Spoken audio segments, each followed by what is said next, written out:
pero que tenemos que naturalmente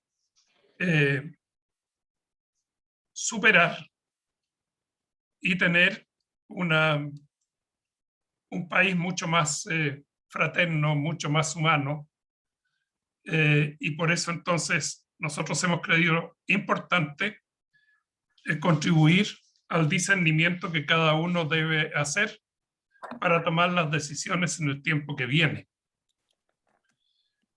Quisiéramos iniciar este conversatorio con una oración en común entre todos los que estamos.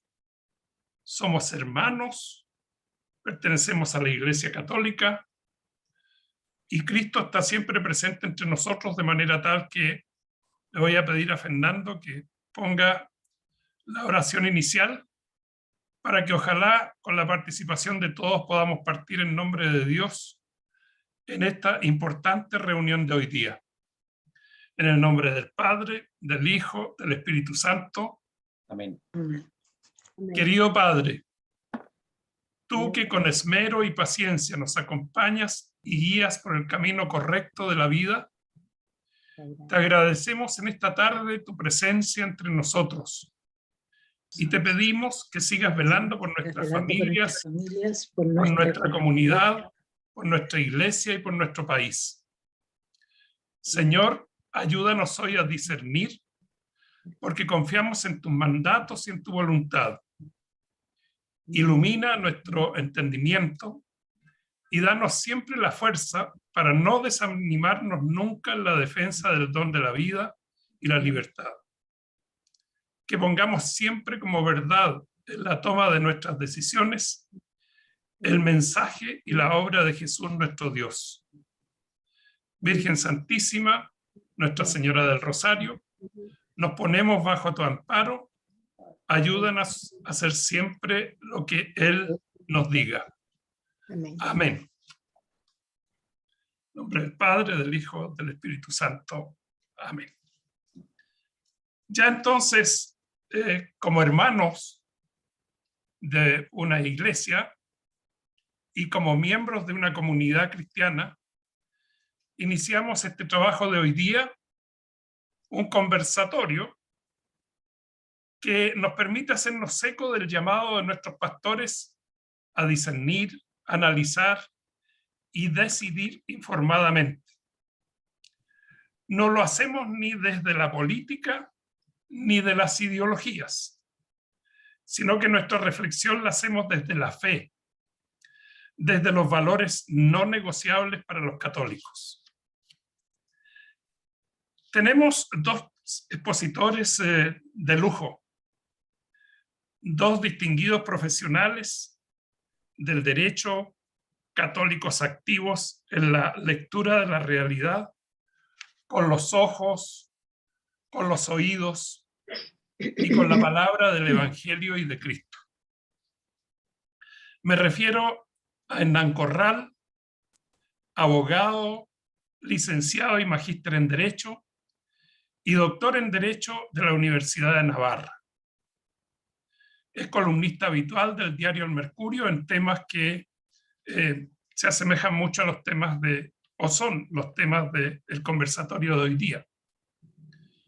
Y también nos acompaña Álvaro Ferrer, que también es abogado, magíster en Derecho y es director de la Corporación Comunidad y Justicia, que ha tenido un rol importante en la reflexión de este último tiempo en nuestro país. Quisiera, antes de ofrecer la palabra a los expositores, señalarles que vamos a trabajar hoy día lo más participativamente posible, aprovechando las facilidades que nos permite esta plataforma online que se llama Zoom. En el Zoom hay un WhatsApp en el cual ustedes van a poder ir haciendo las preguntas y haciendo los comentarios que ustedes estimen pertinentes. Naturalmente que las preguntas tienen que ser escritas en el WhatsApp. Nosotros las leeremos, las procesaremos, tenemos un equipo que está preparado para eso y contestarán nuestros panelistas aquellas que alcancemos a contestar hoy día. Las que no se contesten, nosotros se las vamos a hacer llegar a los dos panelistas para que ellos, en la medida de sus posibilidades, las puedan ir contestando directamente a quienes las hacen, de manera tal de que el conversatorio no se termina hoy día, sino que continúa hasta que podamos realmente dar respuesta a las inquietudes que se han ido desarrollando aquí en este encuentro de hoy.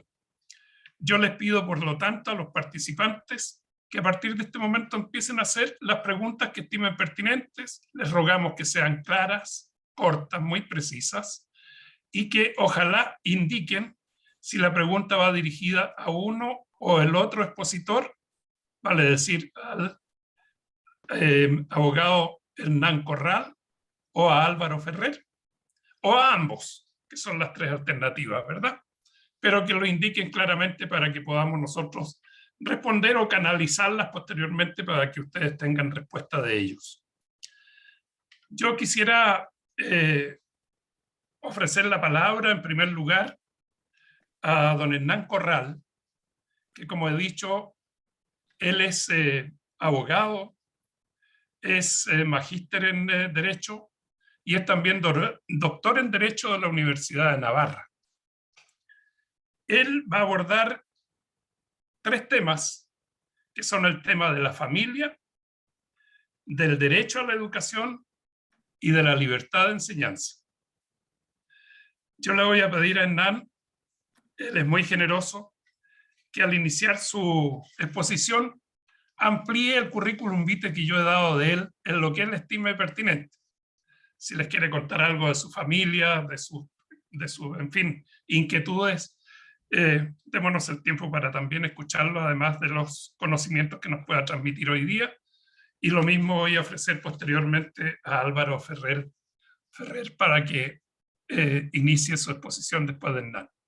Hernán, entonces, dentro de las condiciones, 15 a 20 minutos en esta primera exposición y te ofrezco la palabra. Muchas gracias por dedicarnos este tiempo. Muy bien. Muy buenas noches a todos los participantes de este conversatorio. Qué lástima que no estemos presencialmente, pero bueno, así son las cosas en materia de pandemia. Bien. A ver.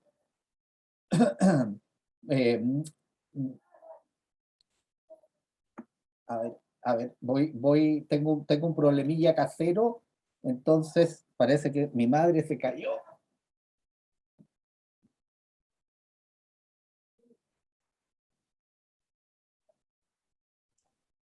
Podemos esperarlo un segundo, ¿verdad? Podemos esperarlo un segundo. Si así no fuera, le vamos a pedir a Álvaro que parta con su exposición en los mismos términos que hemos definido para Hernán. Y mientras tanto vamos rogando a Dios para que la mamá de Hernán no tenga dificultades. ¿Te parece, Álvaro, que podamos partir? ¿Verdad? Yo te ofrezco la palabra, te he hecho una presentación muy escueta si tú la quieres ampliar, y enseguida vamos al tema que... Perdón, estoy acá. Ah, volvió Hernán. Olvidé. No pasó nada entonces, ¿verdad? No. Sí, mi mamá que estaba haciendo bicicleta y se cayó, pero bueno. Ok. Ya la levanté. Qué bueno. Entonces, mire, lo único detalle que yo quisiera agregar es que yo soy también feligrés de la parroquia de Nuestra Señora del Rosario. Así es, así ¿no? es. Con mucho gusto voy a exponer sobre estos tres temas que son la familia, el derecho a la educación y la libertad de enseñanza. En primer lugar, sobre la familia. El texto que ya está siendo armonizado, ¿verdad? Y que va a ser propuesto por la Comisión de Armonización para votarlo en el Pleno, contiene solo una norma que se refiere a la familia. Dice lo siguiente: el Estado reconoce y protege a las familias en sus diversas formas expresiones y modos de vida, sin restringirlas a vínculos exclusivamente filiativos o consanguíneos, y les garantiza una vida digna. Algunos comentarios sobre esta norma. Por cierto, se protege, se reconoce a las familias, se les garantiza una vida digna. Pero ya el hecho de que se hable de familias en plural y en sus diversas formas, expresiones y modos de vida, sin restringirla a vínculos exclusivamente filiativos y consanguíneos, no sugiere que la familia pierde su identidad, porque ya no es la familia, sino que son las familias. Y por lo tanto que el Estado va a tener que ser neutro para reconocer todo tipo de familias, de todo tipo de formas de familia. No sabemos bien exactamente a qué se refieren las formas de familia, las expresiones, los modos de vida. Podría ser una comunidad de hippies o de eh, una relación de 3 personas, 4 personas, en lo que se llaman las uniones poliamorosas, o también podría ser hasta un convento de monjas que también se consideran familia, ¿no? Esto no está definido en el texto de la Constitución. Además, en ningún momento se habla del matrimonio. En todo el extenso texto de la Constitución, que tiene casi 400 artículos, nunca se menciona el matrimonio, ni tampoco el derecho a contraer matrimonio del hombre y la mujer para fundar una familia a través de la procreación o la adopción de niños, ¿no? Esto a mí me parece que es bastante grave porque efectivamente podría haberse aprovechado esta oportunidad para eh, reconocer este derecho tan fundamental que es el derecho a casarse y a contraer matrimonio, por cierto, un matrimonio estable y heterosexual, etcétera. Entonces, esto ya es un problema para los católicos y conviene y complica, es complicado respecto de el reconocimiento de la familia. En este sentido, aquí hay un retroceso, porque la Constitución vigente habla de la familia y le da al Estado la misión de no solo protegerla, reconocerla, sino propender a su fortalecimiento. Respecto al derecho a la educación, eh, se dedican por lo menos 6 artículos, del 35 al 40.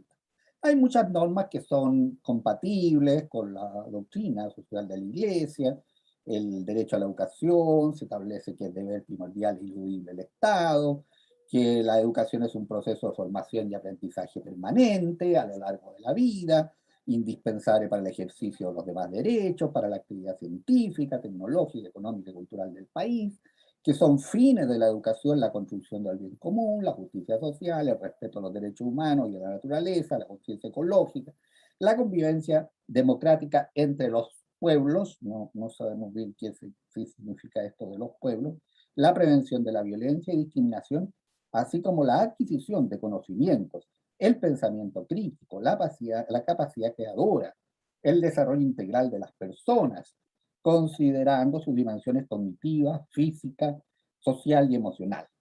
También que la educación es de acceso universal en todos sus niveles y que es obligatoria desde el nivel básico hasta el medio inclusive.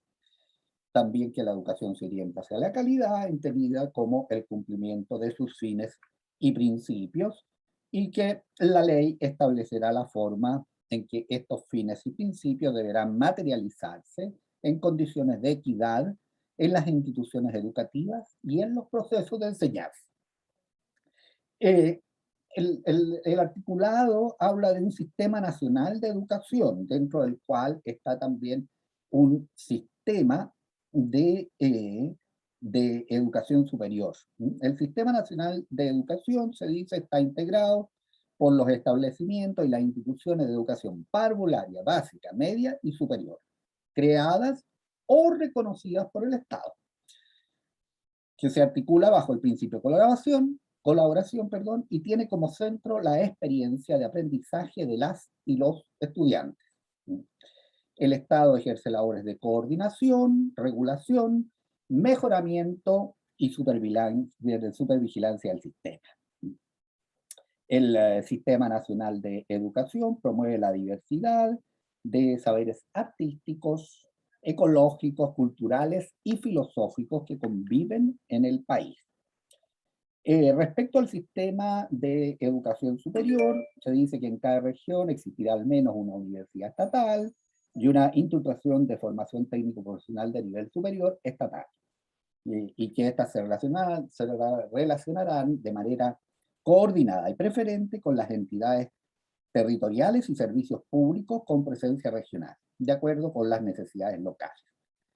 Las instituciones de educación superior del Estado forman parte del sistema de educación pública y su financiamiento se sujetará a lo dispuesto por esta Constitución, debiendo garantizar el cumplimiento íntegro de sus funciones de docencia, investigación y colaboración con la sociedad. Finalmente se dice que la Constitución reconoce el rol fundamental de las profesoras y los profesores, valora y fomenta la contribución de educadoras, educadores, asistentes de la educación y educadores tradicionales. En su conjunto, son agentes clave para la garantía del derecho a la educación.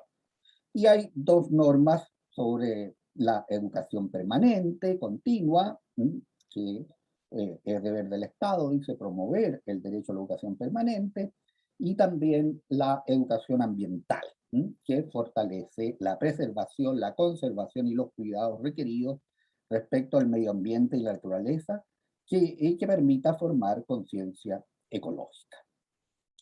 Bien, estas son normas que, bueno, en principio parecen bastante compatibles en general con la doctrina cristiana. Lo mismo respecto a la libertad de enseñanza, que señala que se garantiza la libertad de enseñanza y que es deber del Estado respetarla. Pero luego tenemos algunas normas que podrían interpretarse de una manera contraria a los principios cristianos.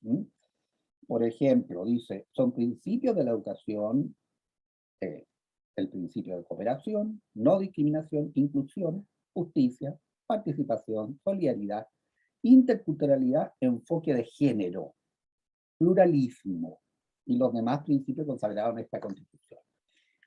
Acá en el enfoque de género me da la impresión de que podría interpretarse esto como una parte de las llamadas teorías o ideologías de género. La educación tiene un carácter no sexista. No sé qué significa no sexista. Me imagino que será que no es una educación con estereotipos femeninos, masculinos, etcétera, pero también podría prestarse esto para el reconocimiento de lo que la Constitución llama después identidades o diversidades o disidencias sexogenéricas. También se señala que los establecimientos y las instituciones que lo conforman están sujetos al régimen común que fije la ley, son de carácter democrático. No podrán discriminar en su acceso, se rigen por los fines y principios de este derecho y tienen prohibida toda forma de lucro.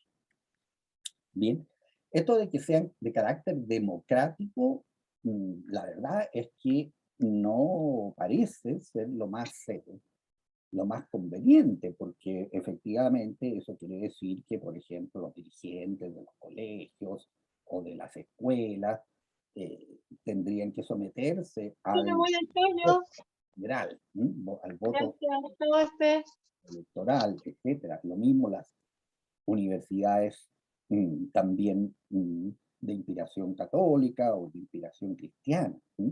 Y lo otro es que tienen prohibida toda forma de lucro. Bueno, esto es una no es más que la consagración de esta ideología de que el lucro es nefasto, que es mercantilista, que es neoliberal, etc. Luego se dice el Estado brindará oportunidades y apoyos adicionales a personas con discapacidad, hasta ahí no hay problema, pero se dice también en riesgos de exclusión. ¿Qué será en riesgos de exclusión? Claro, eso puede ser complejo porque efectivamente hay niños que pueden eh, ser disidentes, no binarios, queer, LGTBQIHA+, etcétera, ¿verdad?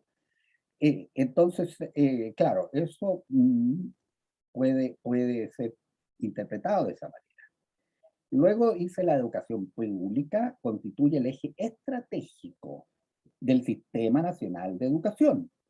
Su ampliación y fortalecimiento es un deber primordial del Estado, para lo cual articulará, gestionará y financiará un sistema de educación pública de carácter laico y gratuito. Esto de que se exija, ¿no es cierto?, que los establecimientos de la educación pública tengan carácter laico, puede hacer que desaparezcan las clases de religión en estos establecimientos. Y además porque se amplía a todos los,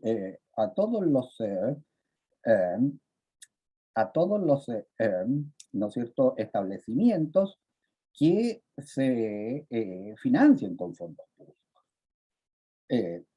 Bien, sobre la libertad de enseñanza, se habla de que el sistema de educación superior estará conformado por las universidades, los institutos profesionales, los centros de formación técnica, las academias creadas o reconocidas por el Estado y las escuelas de formación de las policías y las Fuerzas Armadas.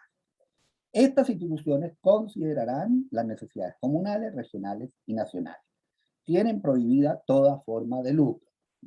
Hoy día solo las universidades tienen prohibida las formas de lucro, y los institutos profesionales, pero los centros de formación técnica no. Estos pueden ser sociedades, personas con fines de lucro que efectivamente establecen los profesores, los dirigentes, para así también, ¿no es cierto?, ganarse la vida en esto, ¿no? Pero ahora van a ser todos sin forma de lucro. Luego dice, el Estado velará por el acceso a la educación superior de todas las personas que cumplan los requisitos establecidos por la ley. Y se agrega, el ingreso, permanencia y promoción de quienes estudian la educación superior se regirá por los principios de equidad e inclusión, con particular atención a los grupos históricamente excluidos y de especial protección, prohibiéndose cualquier tipo de discriminación. Aquí la verdad es que no se sabe mucho de cómo se va a bajar esto, ¿no? Porque efectivamente, normalmente en la educación superior se ingresa por rendimiento, en una prueba, en una prueba.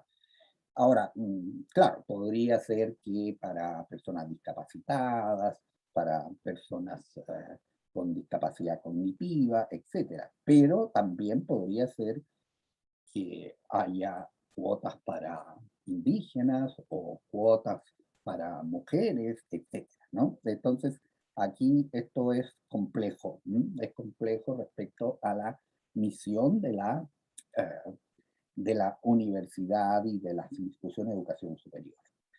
Los estudios de educación superior, dice, conducentes a títulos y grados académicos iniciales serán gratuitos en las instituciones públicas y aquí en las privadas que determine la ley.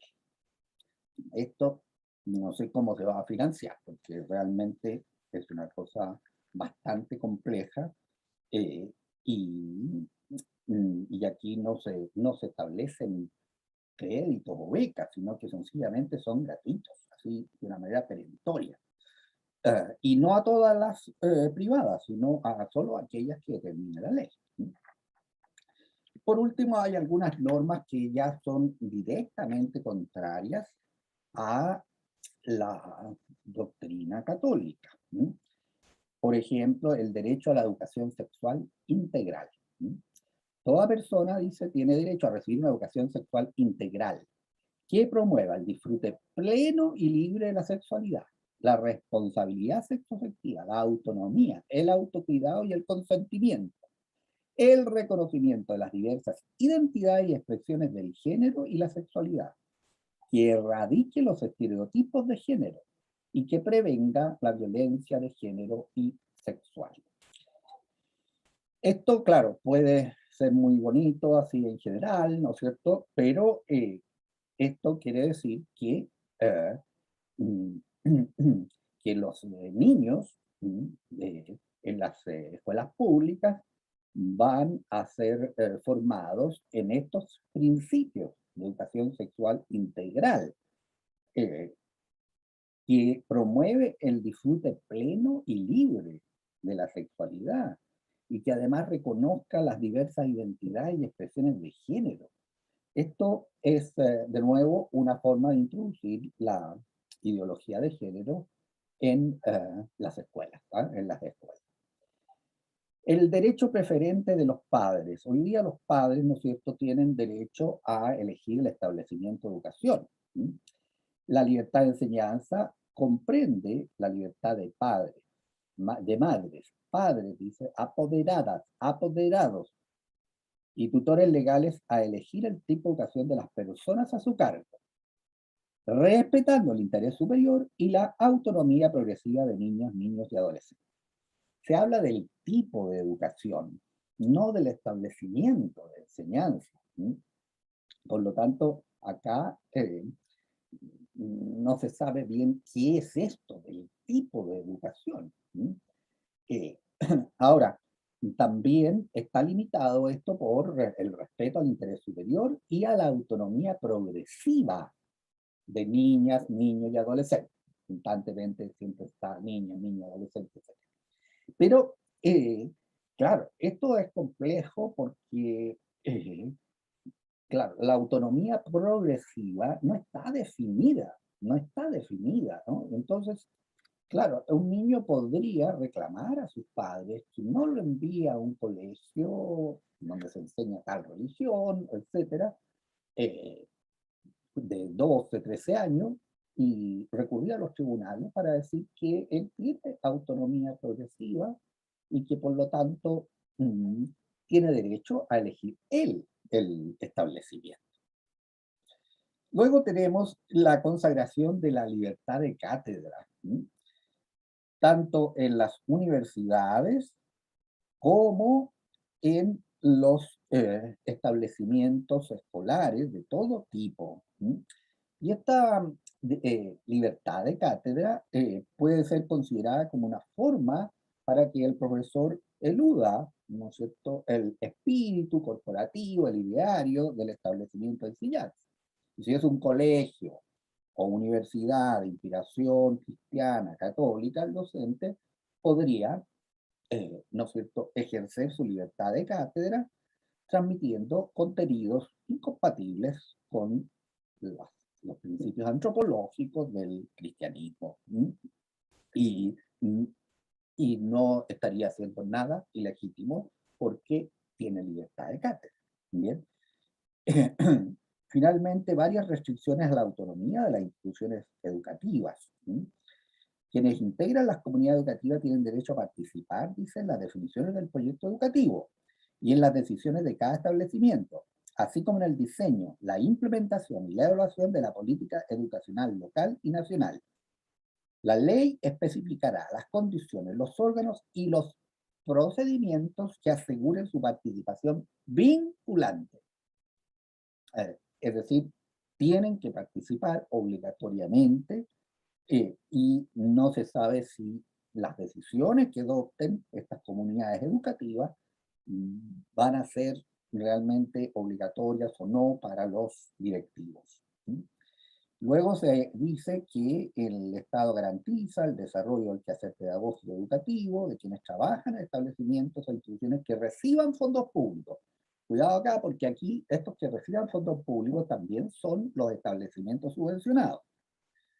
Dicha garantía incluye la formación inicial y continua y además protege la estabilidad en el ejercicio de sus funciones, asegurando condiciones laborales óptimas y resguardando su autonomía profesional. Esto de la estabilidad es un poco complejo. Yo sé que el estatuto docente tiene algunas causas, más bien, digamos, muy difíciles de acreditar para poder despedir un profesor, pero claro, esto lo va a hacer aún más complejo. Luego se dice que las trabajadoras y los trabajadores de la educación parvularia básica y media que se desempeñen en establecimientos que reciban recursos del Estado gozarán de los mismos derechos que contemple la ley. O sea, todos van a tener los mismos derechos. Ahora, es curioso, sin embargo, que tratándose de pueblos originarios, la ley les reconoce libertad para crear establecimientos conforme a sus tradiciones y costumbres. Dice, la Constitución reconoce la autonomía de los pueblos y naciones indígenas para desarrollar sus propios establecimientos e instituciones de conformidad con sus costumbres y culturas, respetando los fines y principios de la educación y dentro de los marcos del Sistema Nacional de Educación establecido por la ley.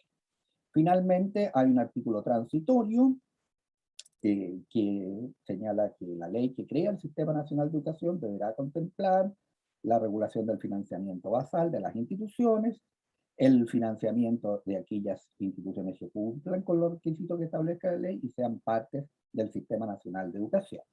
Asimismo, dice, deberá regular el financiamiento progresivo de la gratuidad de la educación superior. Y por último, se señala que la referida ley deberá garantizar la participación de las comunidades educativas en el proceso de adecuación del sistema educativo, según lo dispuesto en los artículos 42 y 43. El 42 se refiere a la comunidad educativa y el 43 a los profesores y profesoras. Eso es lo que yo había preparado y creo que estuve casi justo en el tiempo. Muchísimas gracias. Ok, Hernán, muchas gracias. Hernán nos ha hablado de los 3 temas que nosotros le propusimos. Cuanto a la familia, nos alertó sobre un vacío cuando se habla de las familias y no de la familia, lo cual tiene ya una implicancia para nosotros. Llama la atención que no se habla del matrimonio en la propuesta constitucional. Y en cuanto a derecho de la educación, nos habla de la educación permanente, de la educación ambiental, y que hay algunos énfasis en conceptos como educación no sexista, y que la educación tiene un carácter democrático, que podrían excluirse las clases de religión y la educación religiosa en general, que son puntos, diría, de preocupación. Y lo mismo respecto a la libertad de enseñanza, que establece el derecho de la educación social integral y promueve el disfrute pleno y libre de la sexualidad, que naturalmente habrá que seguirlo profundizando y conceptualizando para evitar las deformaciones que el solo concepto pueda implicar. Y sobre el derecho preferente de los padres a elegir la educación de sus hijos también hay algunas restricciones que Hernán las ha puesto en discusión. Bueno, hay una serie de puntos que Hernán nos podrá precisar en la segunda parte de su exposición. Ahora le quiero ofrecer la palabra a Álvaro Ferrer, ya lo he presentado en general. También pedirle que si él nos quiere contar algo más de su vida al iniciar su exposición, con mucho gusto lo vamos a escuchar. Y él nos va a hablar sobre 2 temas fundamentales, el derecho a la vida y la libertad religiosa. Así que, Álvaro, te ofrezco la palabra, por favor. Muchas gracias, don Iván. Muy buenas tardes o buenas noches ya a todos quienes nos acompañan. Para mí es un gusto poder estar esta tarde con ustedes y compartir algunas reflexiones sobre estas materias que sin duda son muy, muy importante. Es difícil responder la pregunta ¿quién soy? Es una pregunta muy profunda y creo que tenemos la mala costumbre de intentar responder esa pregunta aludiendo a los cargos o a las funciones o a los títulos, que creo que refieren más bien a lo que uno hace, ¿no? Pero no necesariamente a lo que identifica profundamente quién es la persona. Pero bueno, eso es materia de otro momento. Lo único que les puedo decir sobre quién soy es que, bueno, estoy felizmente casado, soy padre de 6 hijos, así que por favor no se escandalicen si es que escuchan todo tipo de gritos y llantos, porque a esta hora eso es altamente probable, ¿eh? Y me vienen a tocar la puerta aquí a cada rato. Bueno, como les decía don Iván, yo les voy a hablar en este tiempo sobre el derecho a la vida y la libertad religiosa en la propuesta de la nueva Constitución.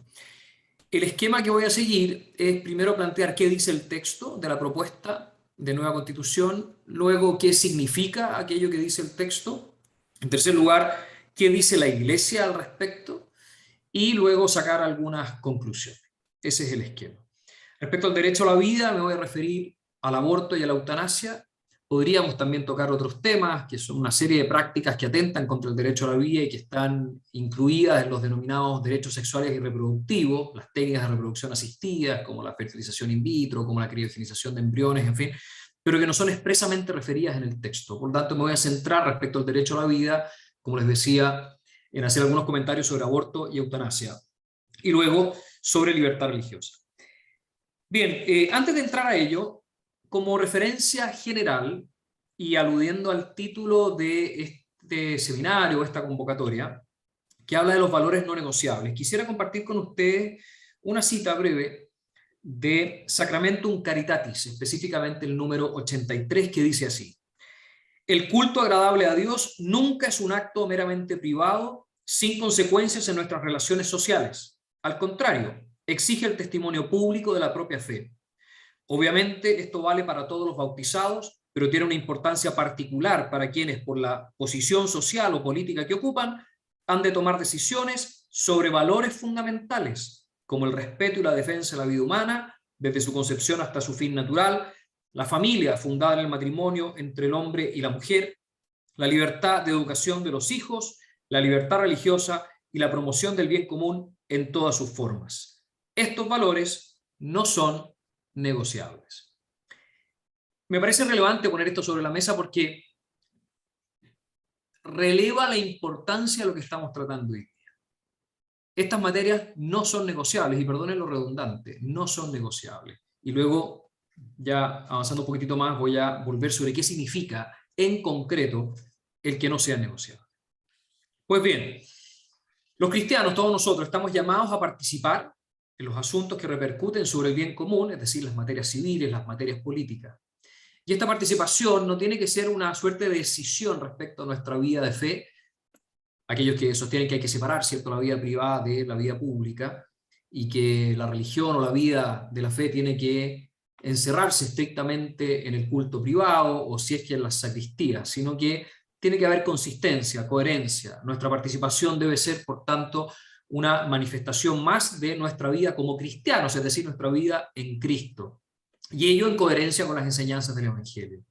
Y en concordancia con esas enseñanzas, estamos llamados, cada uno de nosotros, a promover una cultura de la vida y a rechazar, como decía San Juan Pablo II, la cultura de la muerte, defendiendo la dignidad intrínseca de todo ser humano desde su concepción y hasta su muerte natural.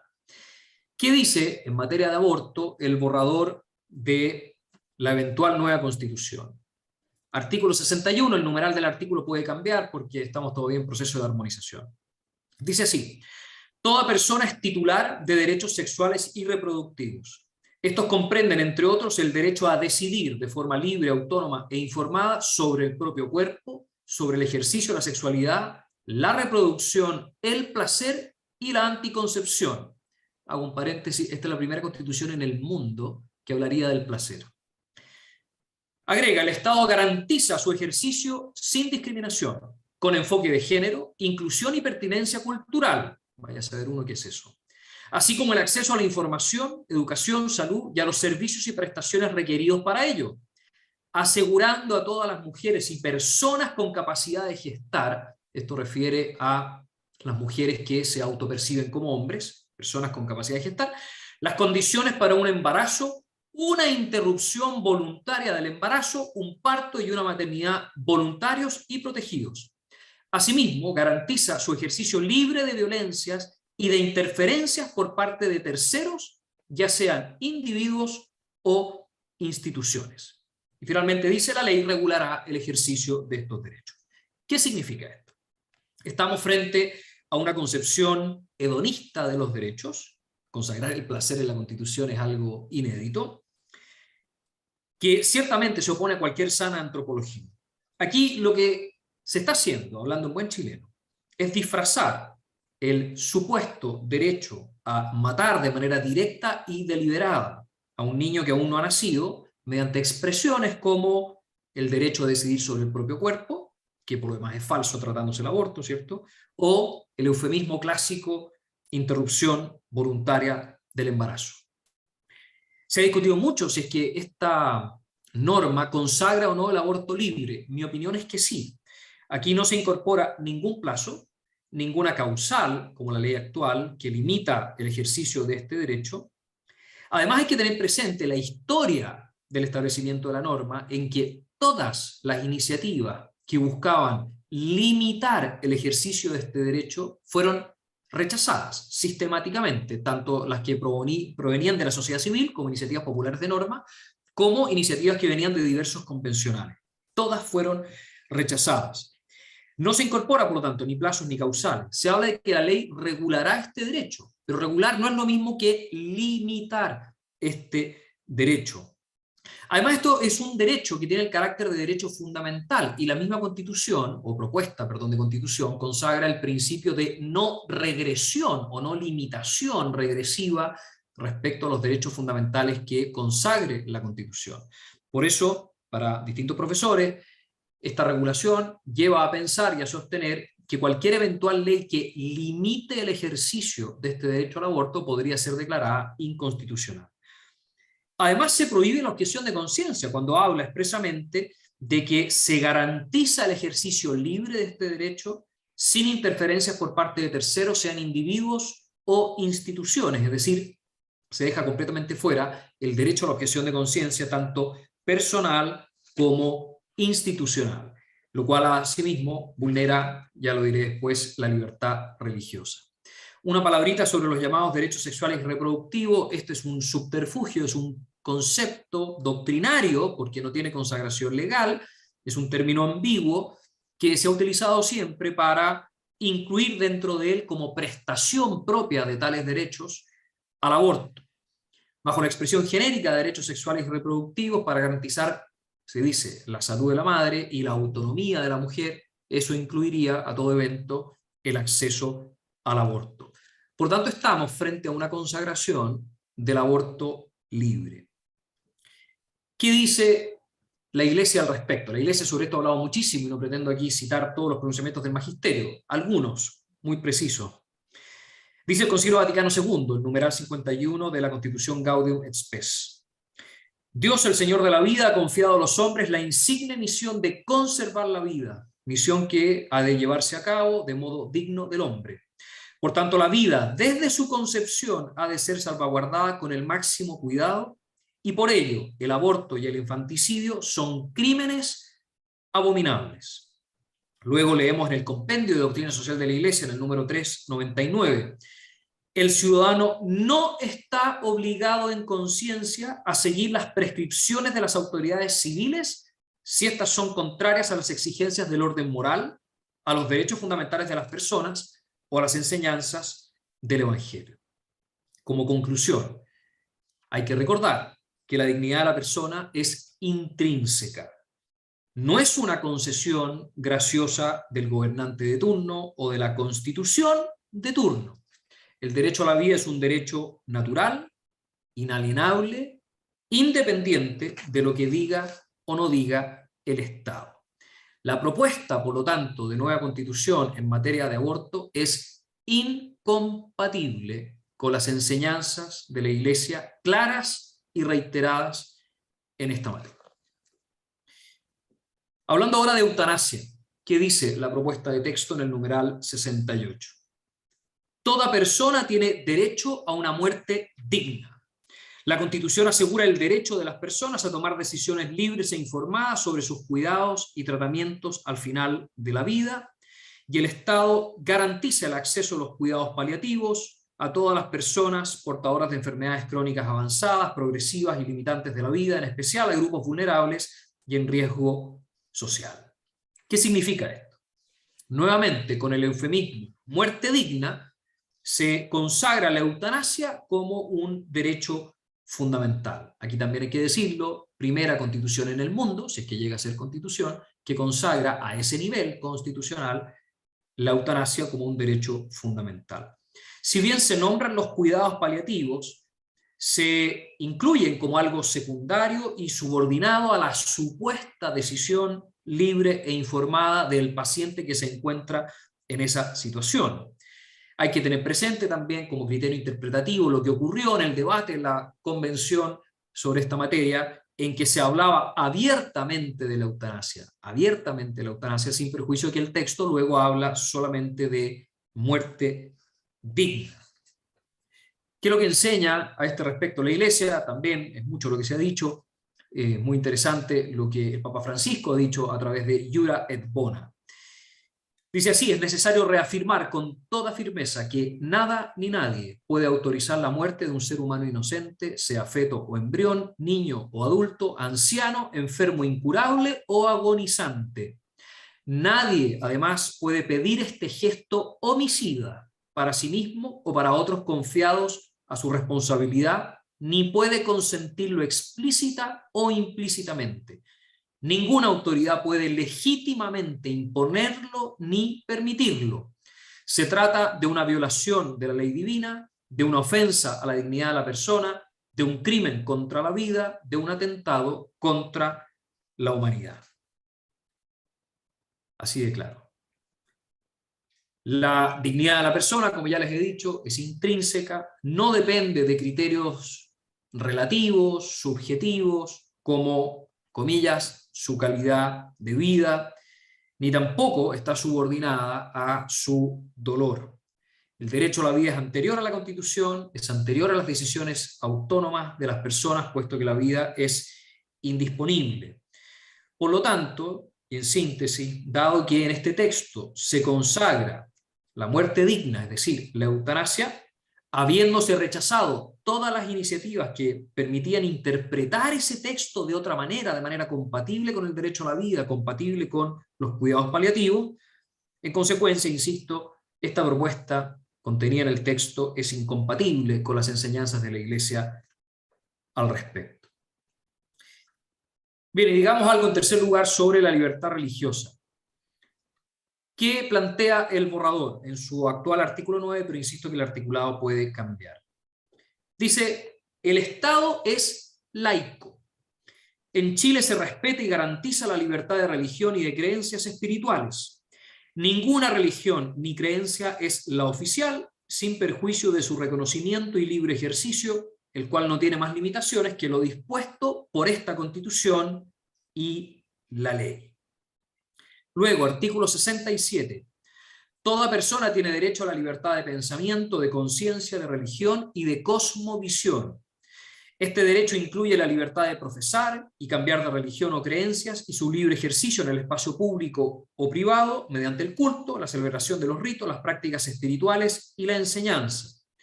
Además, comprende la facultad de erigir templos, dependencias y lugares para el culto, mantener, proteger y acceder a los lugares sagrados y de relevancia espiritual, y rescatar y preservar los objetos de culto o que tengan un significado sagrado. El Estado reconoce la espiritualidad como elemento esencial del ser humano. Las agrupaciones religiosas y espirituales pueden organizarse como personas jurídicas, tienen prohibida toda forma de lucro y sus bienes deben gestionarse de forma transparente, de conformidad a la ley, respetando los derechos, deberes y principios que esta Constitución establece. Hasta aquí pareciera, no quiero hacer un análisis palabra por palabra, pero pareciera que lo que se consagra en este texto, en materia de libertad religiosa, es bastante razonable. Incluso podríamos decir que tiene similitudes con lo que establece la Constitución actual en su artículo 19, número 6, o la ley 19.638, que nos rige también actualmente. Pero aquí, de nuevo, como criterio interpretativo hay que ver qué ocurrió realmente en la discusión en la Convención sobre esta materia. Hay que ir a lo que algunos llaman la letra chica y sus posibles implicancias. Porque fíjese, cuando se dice que el Estado de Chile es laico, dice que ninguna creencia es oficial del Estado, en eso podemos estar de acuerdo, y que toda religión no tiene más limitación que lo dispuesto en la Constitución y la ley. Me parece razonable, ¿cierto?, que la Constitución, siendo la norma de mayor jerarquía, tenga esa primacía. Luego, cuando se habla de la libertad de pensamiento, de conciencia, religión, etc., también se termina diciendo que todo aquello debe respetar los derechos y deberes y principios que esta Constitución establece. Claro, pero cuando empezamos a hilar fino en cuáles son esos derechos, esos deberes y esos principios que la Constitución establece, empezamos a encontrar puntos de conflicto, algunos de ellos insolubles, en materia de libertad religiosa. Por de pronto, lo que recién les decía, en materia de aborto y de eutanasia. Si son derechos garantizados por la Constitución y el derecho a la libertad religiosa, de conciencia y religión, está subordinado a tales derechos, imagínense el conflicto que tenemos para poder vivir con mediana razonabilidad nuestra fe. Lo mismo se podría decir, y me cuelgo aquí lo que planteaba Hernán, respecto a el derecho a la educación, este sistema de educación público de carácter laico, que a su vez está subordinado a una serie de principios, que son los principios del mismo sistema de educación, que pueden entrar en conflicto o estar directamente reñidos con las enseñanzas de la Iglesia. Esto a su vez tiene otra arista, que es la afectación, ya lo planteaba Hernán, al derecho preferente y deber de los padres a educar a sus hijos. Porque uno de los principios de la educación pública es que sea laica. Actualmente la educación pública no es de carácter confesional, pero al menos hoy día se incluye la religión como una asignatura optativa. Por lo tanto, una interpretación razonable del nuevo sistema educativo de carácter público, siendo laico, es que se excluye de la formación religiosa, incluso siendo esta optativa. ¿Qué significa eso? Que las personas más pobres no tienen acceso a la formación religiosa, al menos en los establecimientos educacionales, lo cual a mi juicio es una discriminación tremendamente injusta. Luego, también en materia educativa, lo planteaba Hernán, estos principios y derechos obligatorios para todos los establecimientos educacionales incluyen la educación sexual integral, que evidentemente atenta contra la dimensión educativa de la libertad religiosa. Y hay que recordar, hay una serie de instrumentos internacionales que no viene al caso citar específicamente, que garantizan el derecho de los padres a educar a sus hijos como primeros educadores conforme a sus convicciones morales y religiosas.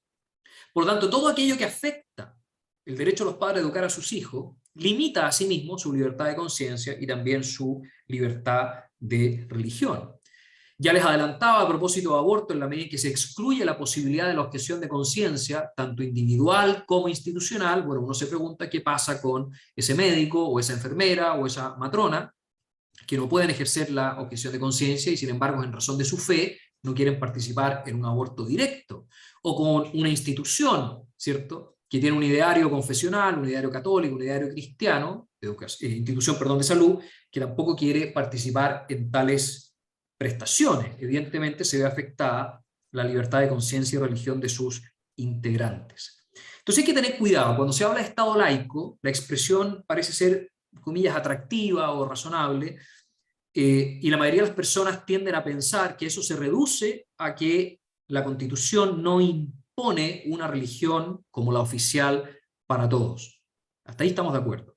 Pero insisto, hay que tener cuidado cuáles son las implicancias de esta regulación. ¿Qué dice la doctrina social de la Iglesia a este respecto? También son muchas cosas. Aquí les leo a León XIII, Immortale Dei, número 12. Así, en la situación política que muchos preconizan actualmente, existe una tendencia en las ideas y en la acción a excluir a la Iglesia de la sociedad o a tenerla sujeta y encadenada al Estado. A este fin va dirigida la mayor parte de las medidas tomadas por los gobiernos.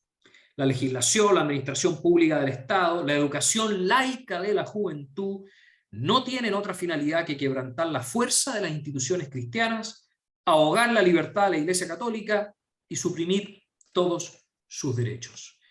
Me parece que esta frase del Papa León XIII es literalmente un llamado a no ser inocentes.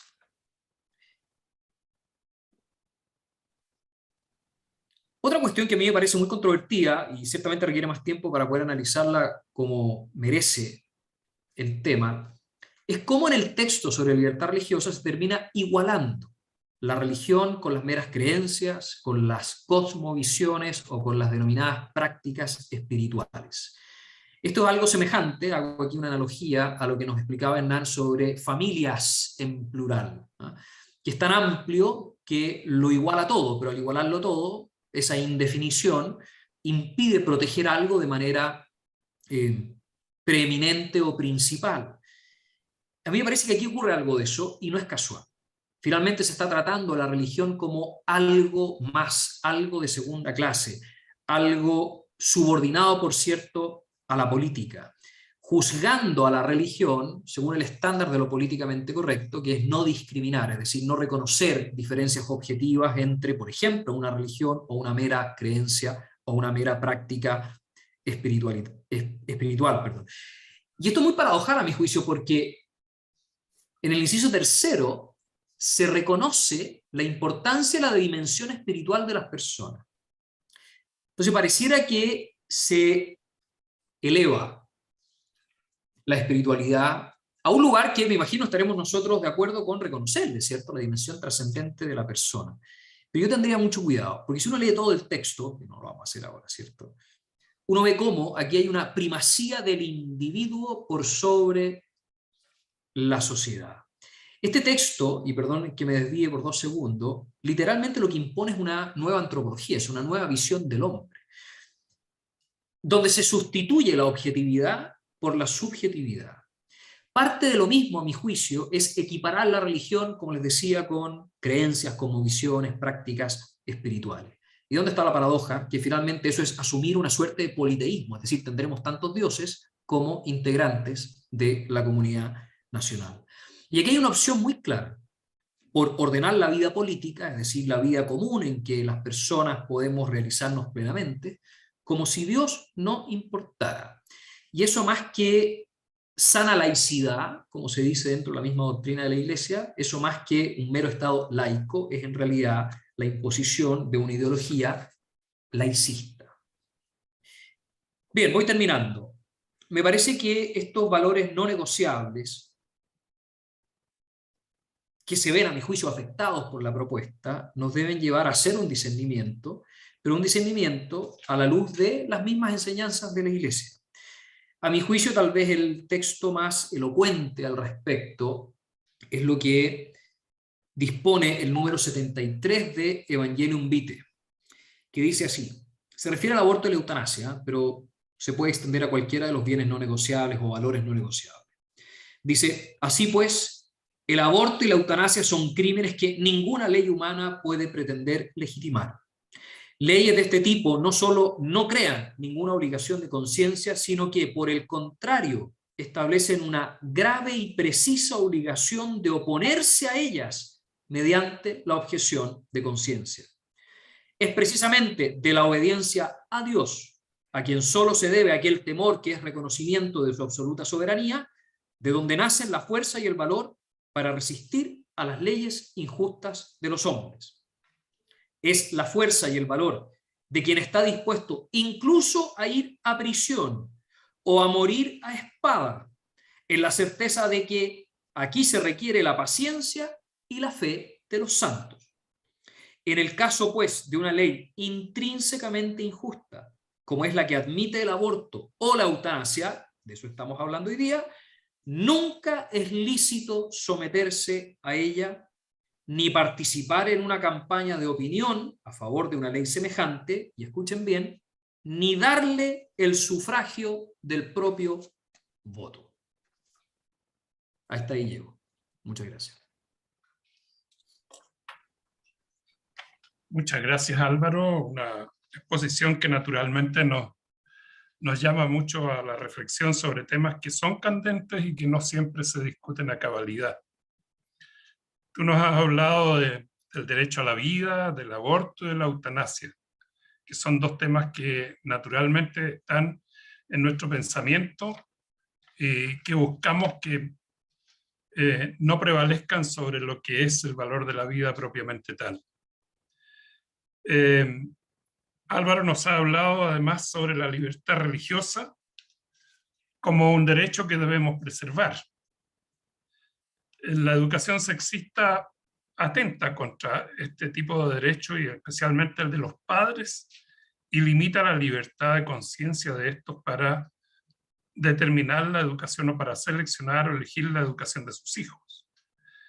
Y la expresión Estado laico, que Álvaro puso mucho énfasis en su exposición, tiene implicancias en la libertad religiosa naturalmente y la pone en riesgo.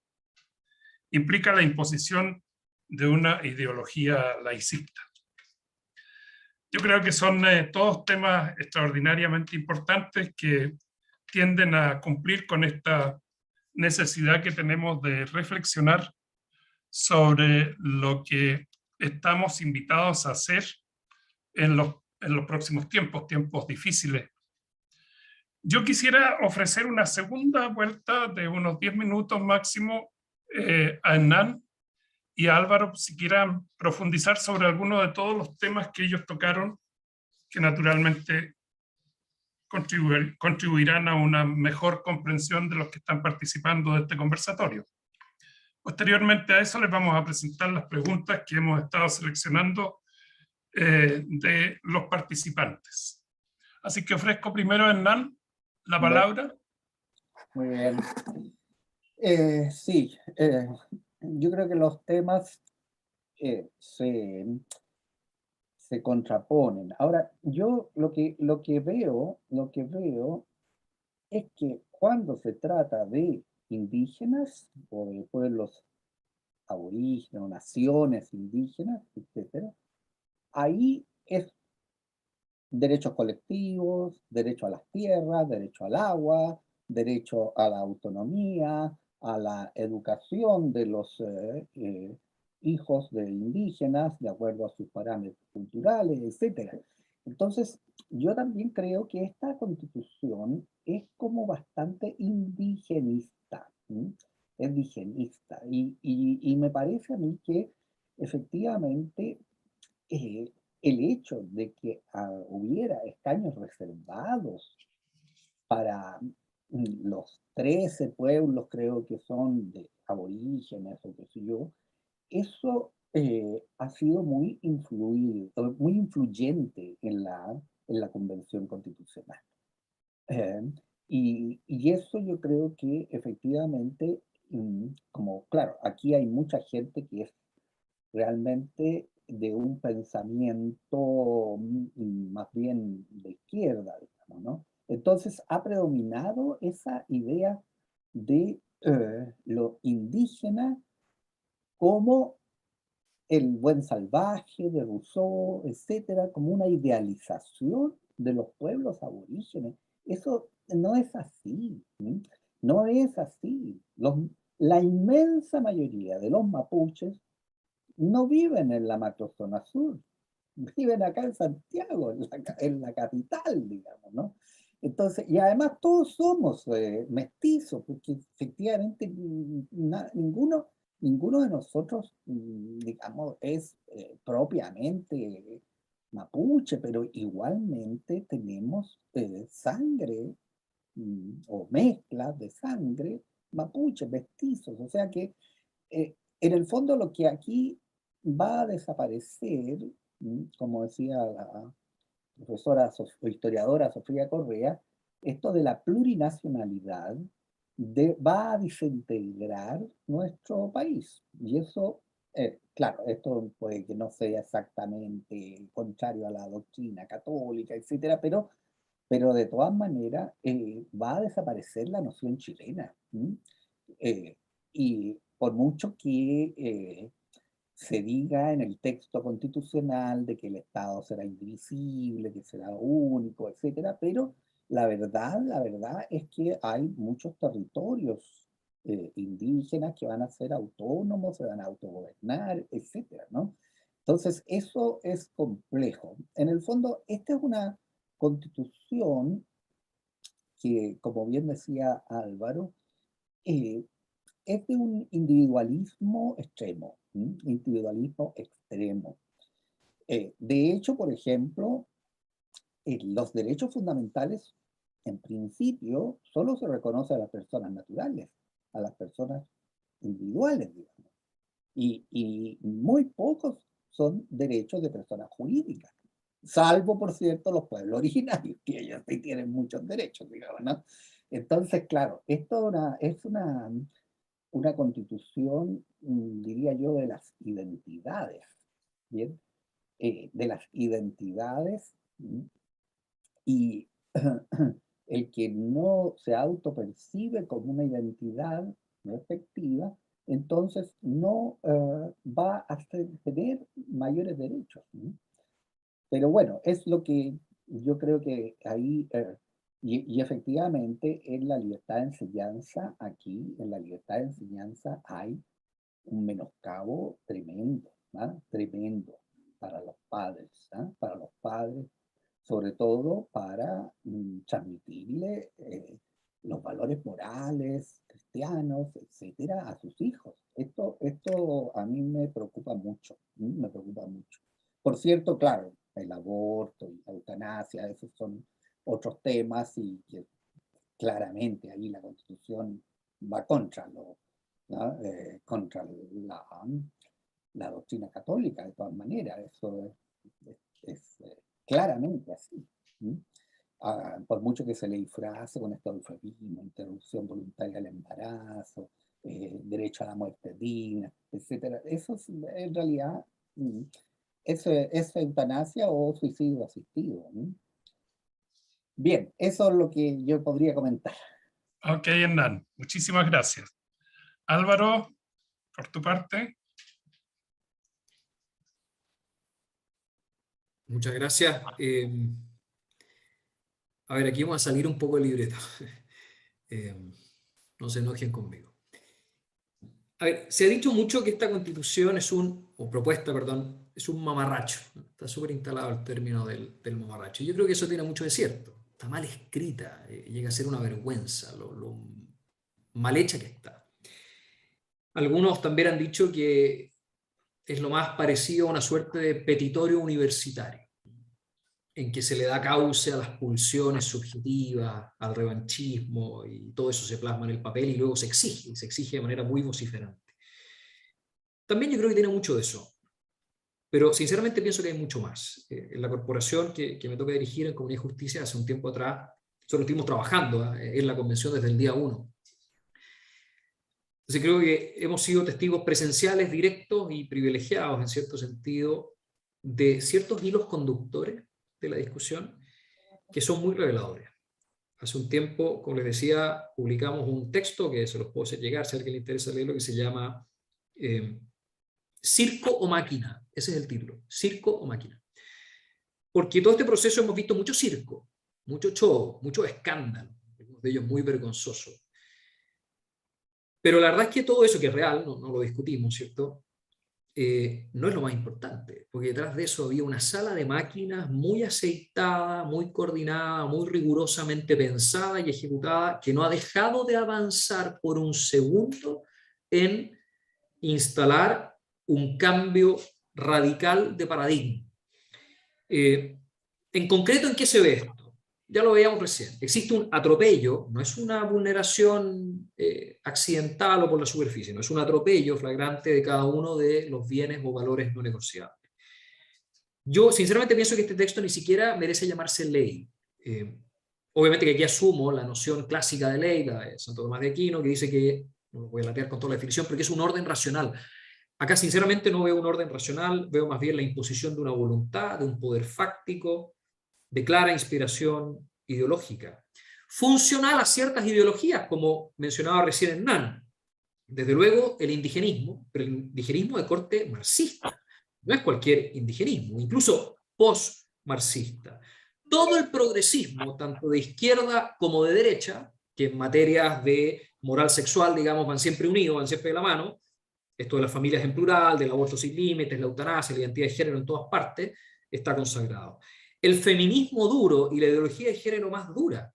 Fíjense que esta Constitución consagra la perspectiva o el llamado enfoque de género y la paridad como criterio para impartir justicia, es decir, de ejercicio jurisdiccional, como criterio para la democracia paritaria, como principio constitucional y característica de numerosos derechos y libertades.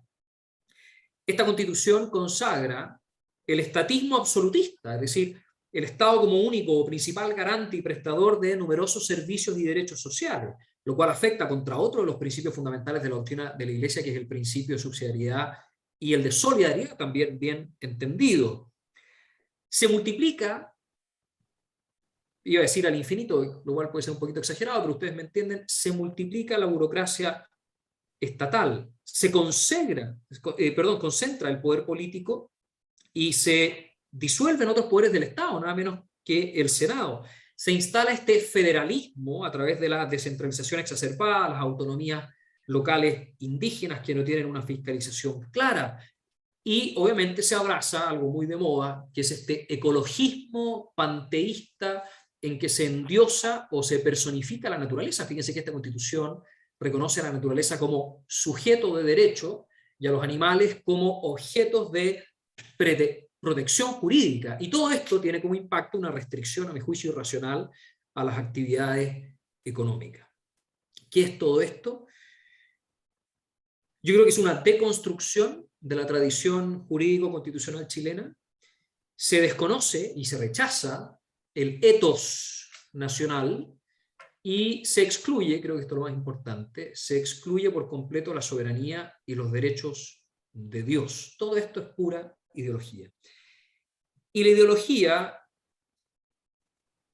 es funcional, y aquí voy a ser súper franco con usted, la ideología siempre ha sido funcional a un tipo de combate, a un tipo de lucha que pocas veces vemos y pocas veces hablamos de él, que es el combate espiritual, que es la lucha real, digamos, ¿no? La que no se ve, pero es la que mueve todos los hilos de nuestra existencia, al menos desde que somos bautizados, ¿cierto? Que entramos al combate. Poca gente habla de esto, ¿eh? Pero yo creo que hay que hacerlo. Chesterton, gran autor inglés, uno de mis autores de cabecera, yo lo leo muchísimo, decía, mire, la única manera de no perder la lógica es conservando la mirada teológica. Y la mirada teológica creo que es indispensable. O sea, cuando estamos frente a algo así, que es la subversión total del orden político, la instauración de un nuevo paradigma respecto al hombre, su relación con los demás, su relación con el medio ambiente, su relación con el Estado, etcétera, etcétera, no quiero repetir. Bueno, eso no es casual, digamos. Un autor español, Jaime Balmes, decía, donde hay orden y combinación existe causa que ordena y combina. Entonces, yo creo que hay que abrir los ojos y darse cuenta que todo esto, pero en sus raíces más profundas, que son de corte ideológico, no es casual. Y creo que es muy funcional a ese otro combate del cual nos cuesta hablar o rara vez hablamos. Yo creo que aquí hay un proceso deconstituyente, se pretende la normalización a través de la norma, valga la redundancia, de un auténtico proceso revolucionario cuya inspiración ante todo es teológica. Y creo que eso nos obliga a nosotros, a los cristianos, a los católicos, a estar muy alerta, a informarnos muy bien y sobre todo a redoblar nuestra... ¿Quién soy yo para decirlo? En realidad no soy nadie, pero lo voy a decir igual. Nuestra vida interior, nuestra vida de la gracia, nuestra oración, en fin, porque creo que ahí es donde realmente se da el combate. Bien. Muchas gracias, Álvaro. Creo que hemos tenido dos estupendas exposiciones. Nuestro chat ha estado extraordinariamente activo, tenemos una gran cantidad de preguntas, nosotros vamos a presentar las que alcancemos solamente a tratar hoy día, y el resto, como dije al principio, se los vamos a remitir a los dos panelistas para ver si ellos en su tiempo puedan dedicarle algún tiempo a responder esas preguntas. Hay una petición a Álvaro que ojalá pudiera compartir el texto que del cual se habló en tu exposición, Álvaro. Y en En el caso de Hernán, hay una pregunta que dice: la familia no es definida como concepto. Ojalá Hernán pudiera profundizar en ello ahora o en alguna otra ocasión, porque naturalmente el tema es bastante profundo. Yo quisiera hacer una primera pregunta a Hernán, que dice: ¿la propuesta de constitución respeta los convenios internacionales firmados por Chile sobre el derecho de los padres de ser los primeros educadores de sus hijos? No lo respeta, ¿no?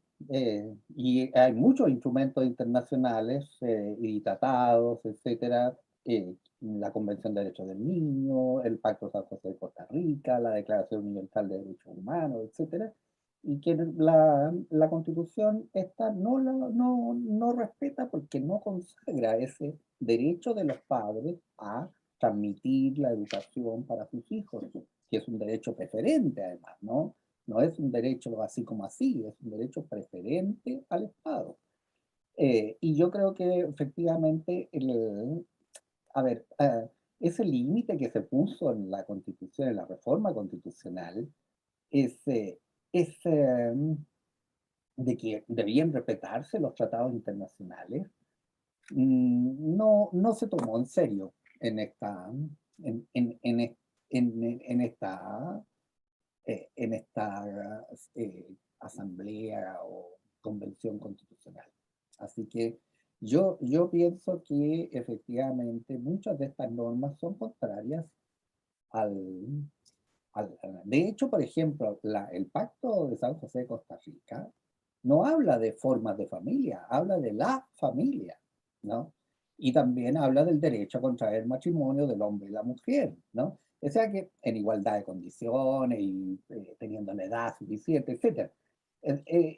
Todo eso para los constituyentes no fue tomado en cuenta, no fue tomado en cuenta, y por eso me parece a mí que esta idea de las formas de familia, en el fondo, es una manera de evitar regular una forma preferente, más estable, más conveniente para los niños, etcétera, no va a tener el reconocimiento que tendría si el Estado realmente reconociera al menos un modelo de familia. Eso. Gracias, Hernán. Hay una pregunta para Álvaro que dice: con respecto a la práctica del aborto, ¿cómo justifica esta Constitución la incompatibilidad de, por un lado, negar la objeción de conciencia y, por el otro lado, la de ofrecer la libertad de conciencia? No la justifica, derechamente no la justifica. Si nos ponemos a buscar las contradicciones internas al texto, vamos a encontrar esta y muchas otras. Efectivamente hay una incoherencia total en garantizar la libertad de conciencia y, sin embargo, no conceder el derecho a la objeción de conciencia en una materia tan delicada como esta. El tema de la objeción de conciencia es complejo. Uno obviamente entiende que abrir las puertas a que las personas puedan por sí y ante sí, aduciendo motivos de conciencia, eximirse del cumplimiento de todo tipo de ley, es complejo, sin duda. Pero al menos en esta materia, y esa es la práctica habitual en la legislación comparada, hay mucha jurisprudencia al respecto y doctrina que sí lo avala, en esta materia, en materia de aborto, se ha considerado que es un mínimo. Un mínimo. Yo tendría cuidado con ese mínimo. Algunos creen que por estar garantizada la objeción de conciencia ya no tenemos un problema con el aborto. No, el aborto es intrínsecamente malo, intrínsecamente injusto y va a seguir siendo un problema y probablemente los más graves, aun cuando se consagre la objeción de conciencia. Pero en fin, hay una contradicción evidente y no creo que haya mucha voluntad de corregirla tampoco. Ciertamente la Comisión de Armonización no se preocupó de esto. Y era una de sus labores, ¿cierto? El evitar las incoherencias del texto, pero esto quedó. Les acabo, perdón, de mandar ahí el adjunto, el PDF del documento que les mencioné en el chat. Okay, muchas gracias. Para Hernán, ahí la siguiente pregunta dice: como cristianos, ¿qué obligación tenemos de oponernos a las enseñanzas contrarias a la doctrina moral cristiana? ¿Y hasta dónde podemos oponernos tomando en cuenta los derechos expuestos en esta Constitución? Ujú. A ver, esto ya se ha dicho mucho, ¿no? Pero los católicos tenemos que participar en la vida pública, ¿no? En la vida pública tenemos que participar y discutir y, en fin, defender nuestros valores. Por cierto, nadie está llamando aquí a votar, rechazo, apruebo, para reformar o no, no, eso no, de eso no se trata, pero sí hacer un discernimiento y hay que ir a votar en el plebiscito del 4 de septiembre, después de haber leído el texto, ¿verdad? El texto constitucional y, y sacar las conclusiones que cada uno le merezca, ¿no? Como cristiano. Pero es un deber del cristiano participar en el debate público, para el del católico todavía más, ¿no? Y de alguna manera tratar de influir en la sociedad, ¿no? Eso es lo que a mí me parece y es lo que, por lo menos de mi parte, es lo que suelo hacer, ¿sí? En mis columnas y en otras intervenciones. Así es. Bueno, de esas columnas estamos siempre y permanentemente atentos porque cada una de ellas constituye así como una clase magistral sobre los temas que Dan abarca. Álvaro, tengo una pregunta más. Si apareciera una secta que tuviera como rito sacrificios humanos o ritos sexuales aberrantes, ¿la Constitución pone un límite para ello? ¿O ante tanto relativismo no pudiera ser controlado?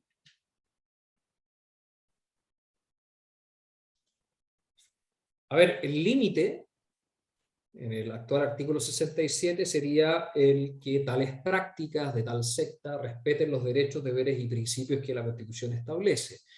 Si fueran prácticas homicidas, digámoslo así, me parece que irían contra el derecho a la vida, que sí está consagrado en esta propuesta de texto constitucional y por lo tanto no estarían amparadas por dicha Constitución.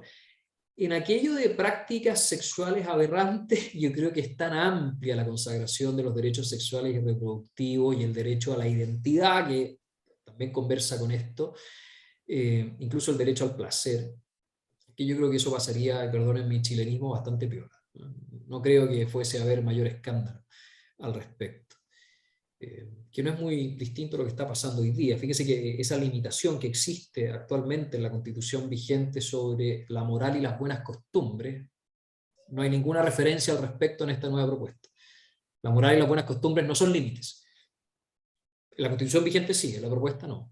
Y eso de nuevo no es casual. Ok, gracias, Álvaro. Hay una pregunta que dice, ¿qué acciones debemos tomar para contrarrestar estas leyes que van en contra de la familia y de la ley de Dios? Se la hago a ambos. ¿Qué acciones deberíamos o podríamos tomar para contrarrestar estas leyes que van en contra de la familia y de la ley de Dios?